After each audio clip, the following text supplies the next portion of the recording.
जय हिंद दोस्तों, आरसी सागर institute foundation में आपका स्वागत है। आज हम TGT, PGT, GIC assistant professor exam के महत्वपूर्ण प्रश्नों पर रिवीजन करेंगे। तो पहला क्वेश्चन 1, भू संतुलन परिकल्पना की व्याख्या एयरी एवं प्राट के सिद्धांतों के समन्वय के माध्यम से की गई। ऑप्शन ए हेरिस्किनियन द्वारा, ऑप्शन बी जोली द्वारा, ऑप्शन सी होम्स द्वारा, ऑप्शन डी हेफोर्ड द्वारा। तो इसका जो सही उत्तर हो जाएगा ऑप्शन डी हेफोर्ड द्वारा। यह जीडीसी परीक्षा 2017 में पूछा गया था, एग्जाम 2019 में कराया गया था। इसकी व्याख्या इस प्रकार है।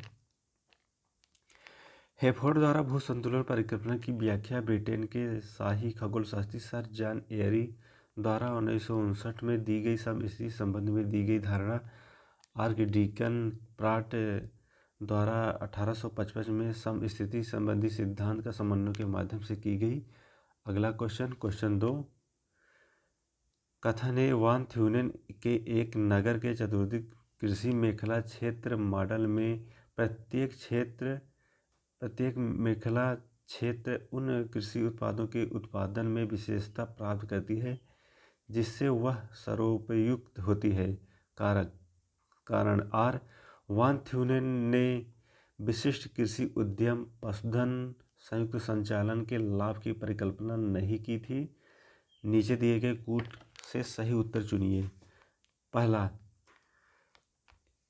ए तथा आर दोनों सही है तथा आर ए की व्याख्या। बी, ए तथा आर दोनों सही है परंतु आर ए की सही व्याख्या नहीं है। सी, ए सही है परंतु आर गलत है। डी, ए गलत है परंतु आर सही है। तो इसका जो सही उत्तर हो जाएगा ऑप्शन बी, ए तथा आर दोनों सही है परंतु आर ए सही व्याख्या नहीं है। यह राजकीय महाविद्यालय परीक्षा 2012 में जीडीसी 2012 एग्जाम डेट हुआ था 2014 में। अगला इसकी व्याख्या इस प्रकार है। वान थ्यूनेन 1826 में कृषि औषधि सिद्धांत जिसकी समीक्षा प्रत्यक्ष या अप्रत्यक्ष रूप से कोड आकार नियम पर आधारित है जिसमें प्रत्येक मेखला उन कृषि उत्पादों में विशेषता प्राप्त करती है जिसमें सर्वोपयुक्त है। लेकिन वान थ्यूनेन ने विशिष्ट कृषि उद्यम पशुधन संयुक्त संचालन के लाभ की परिकल्पना नहीं की थी। कथन तथा कारण दोनों सही है परंतु आर ए सही व्याख्या नहीं है। अगला क्वेश्चन 3, एक एल्नीना परिघटना के विषय में निम्न कथनों में कौन सा कारक सही नहीं है। ऑप्शन ए, ला नीना एक सक्रिय होने पर दक्षिणी दोलन वाकर संचरण भी सक्रिय हो जाते हैं। बी, ला नीना के सक्रिय होने पर एल नीनो सक्रिय हो जाता है। सी, एल नीनो के सक्रिय होने पर भूमध्य रेखीय पूर्वी प्रशांत महासागर का जल तापमान बढ़ जाता है। ऑप्शन डी, ला नीना के सक्रिय होने पर दक्षिणी तथा दक्षिणी पूर्वी एशिया का दक्षिणी पश्चिमी मानसून प्रबल हो जाता है। तो इसका जो सही ऑप्शन हो जाएगा ऑप्शन बी, ला नीना के सक्रिय होने पर एल नीनो सक्रिय हो जाता है। यह जीडीसी परीक्षा 2012 में क्वेश्चन पूछा गया था। इसकी व्याख्या इस प्रकार है।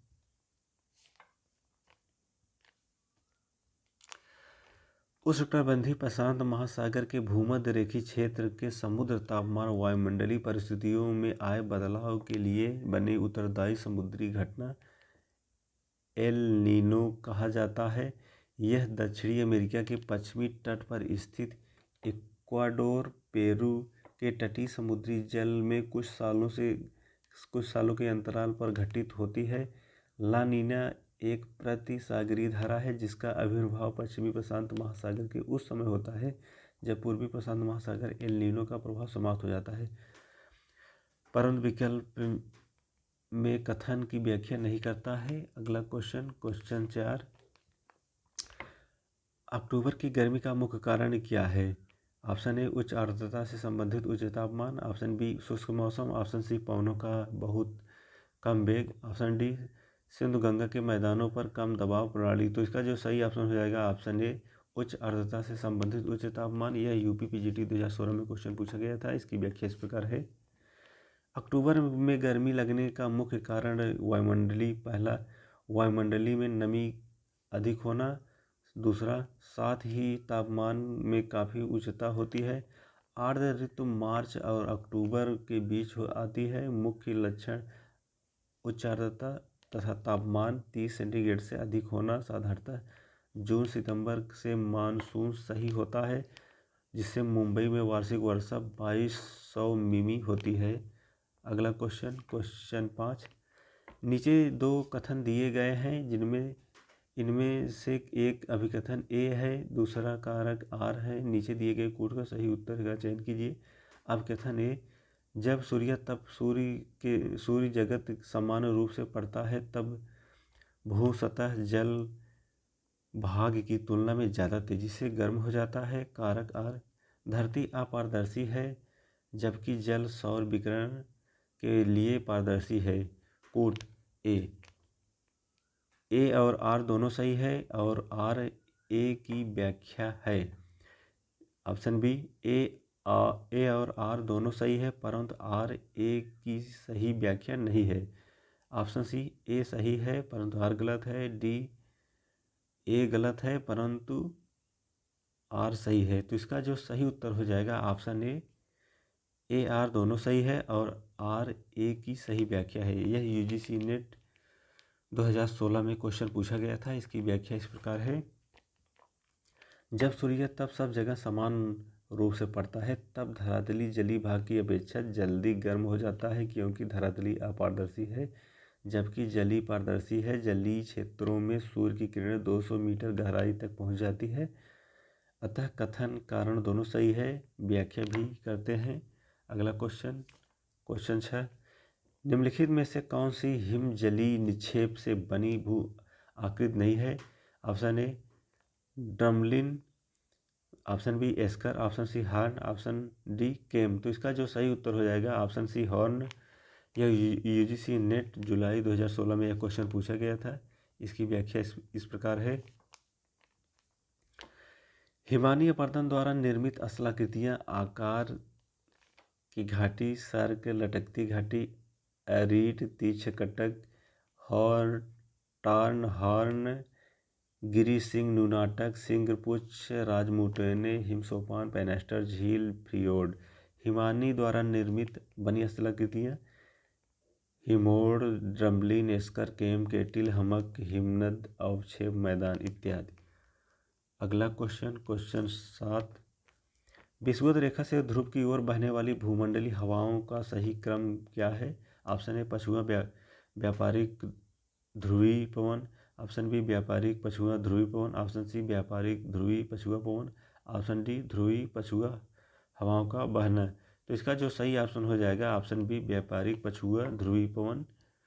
यह यूजीसी नेट दिसंबर 2014 में यह क्वेश्चन पूछा गया था। इसकी व्याख्या इस प्रकार है, विषुवत रेखा ध्रुवों की ओर बहने वाली वायुमंडलीय हवाओं का सही क्रम व्यापारिक पछुआ ध्रुवीय पवने उपोष्ण उच्च वायु दाब से भूमध्य रेखा से निम्न दाब कटिबंध की ओर चलने वाली पवनों को व्यापारिक या सन्मार्गी पवने कहा जाता है। उपोष्ण उच्च वायुदाब मेखला से उपध्रुवी निम्न वायुदाब मेखला की ओर बहने वाली पवनों को पवने पछुआ पवने तथा ध्रुवी उच्च वायुदाब की पेटी उपध्रुवी निम्न वायुदाब की पेटियों की ओर प्रवाहित होने वाली पवनों को ध्रुवीय पवन कहते हैं। अगला क्वेश्चन 8।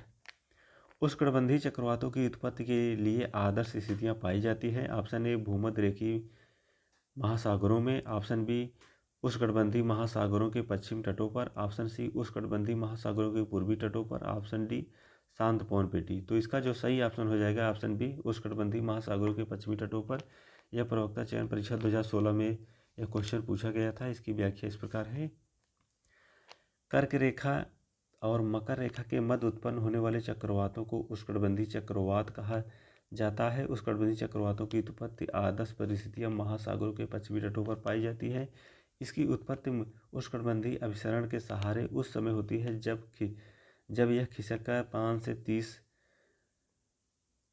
उत्तरी अक्षांश पर चली जाती है। इन प्रदेशों की गर्म आर्द्र पवनें संवहनी प्रक्रिया उठती है और तो घनघोर वर्षा करती है। अगला क्वेश्चन 9। पछुआ हवाओं का सर्वाधिक तीव्र होती है, सर्वाधिक गति होती है? ऑप्शन ए दक्षिणी गोलार्ध के महाद्वीपों पर, ऑप्शन बी दक्षिणी गोलार्ध के महासागरों पर, ऑप्शन सी उत्तरी गोलार्ध के महाद्वीपों पर, ऑप्शन डी उत्तरी गोलार्ध के महासागरों पर। तो इसका जो सही उत्तर हो जाएगा ऑप्शन बी दक्षिणी गोलार्ध के महासागरों पर। यह राजस्थान RPSC लेक्चरर एग्जाम 2014 में यह क्वेश्चन पूछा गया था। इसकी व्याख्या इस प्रकार है।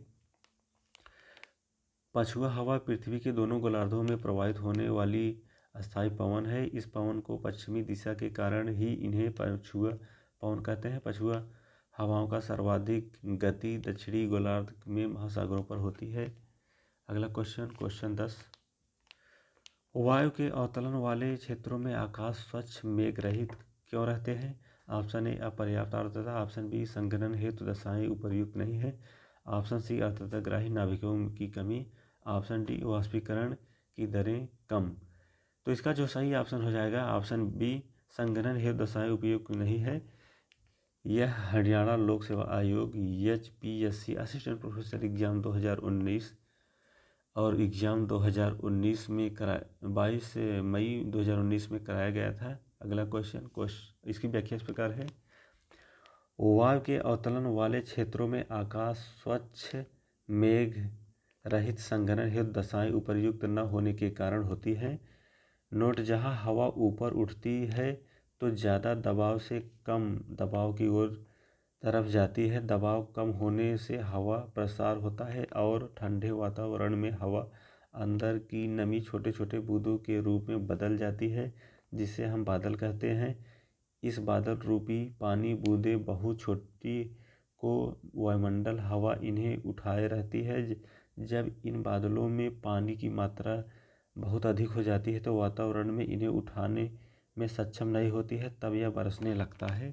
अगला क्वेश्चन 11।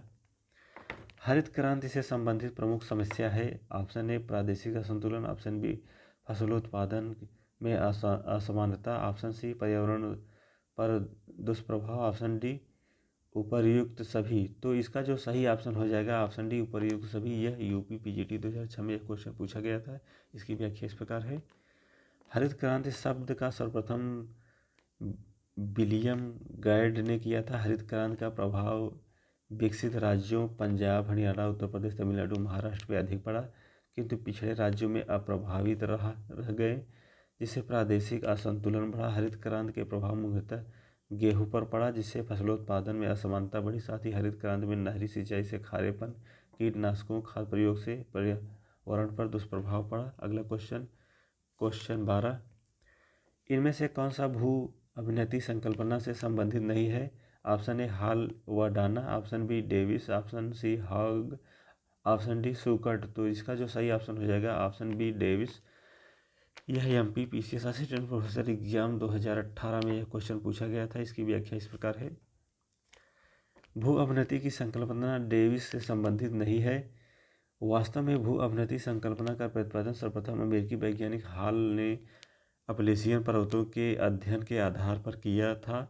भू अभिनति शब्द सर्वप्रथम डाना ने दिया था। भू अभिनतियों की संकल्पना हॉल व डाना की देन है, जबकि उसका विकास सिद्धांत का श्रेय हॉग और सुकट को जाता है। जय हिंद। आज इतना ही।